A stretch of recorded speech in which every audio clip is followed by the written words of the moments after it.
Teleğin qisməti rast saldı bizi.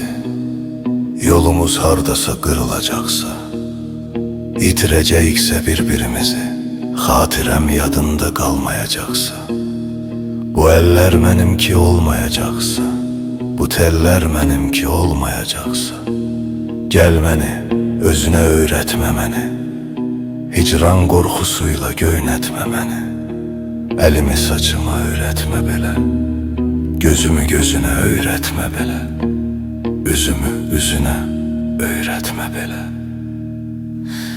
Bulaq olub könlümə daşdı sənin gözlərin, gözəlliyə gözümü açdı səni gözlərin.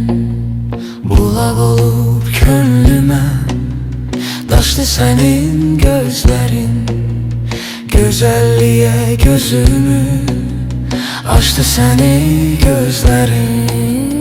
Dərinləşib gözümdə, dəniz oldun gözümdə, dalğasında hey üzdüm, xəyal kimi özümdə.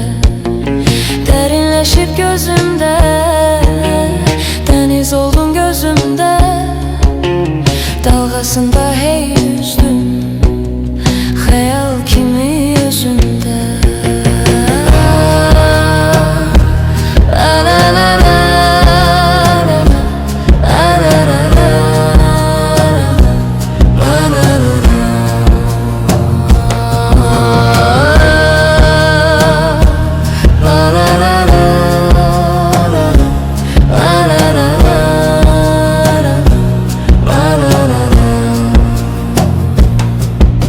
Yox buna taqətim, yox buna tabım, əlimi əlindən üzməyə zabım, sonra bu əzaba dözməyə zabım. Yoxsa da könlümün sınıqları var, hicranın köz basmış yanıqları var, mənim dərdlərimin ayaqları var. Harda olsa gəlib tapacaq məni, yaxud yandıracaq bu alov səni.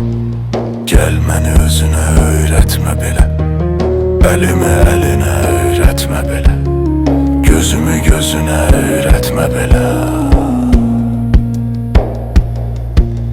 Dilə gəlib baxışlar qəlbimə incə saçdı, məhəbbətin sirrini mənə gözlərin açdı.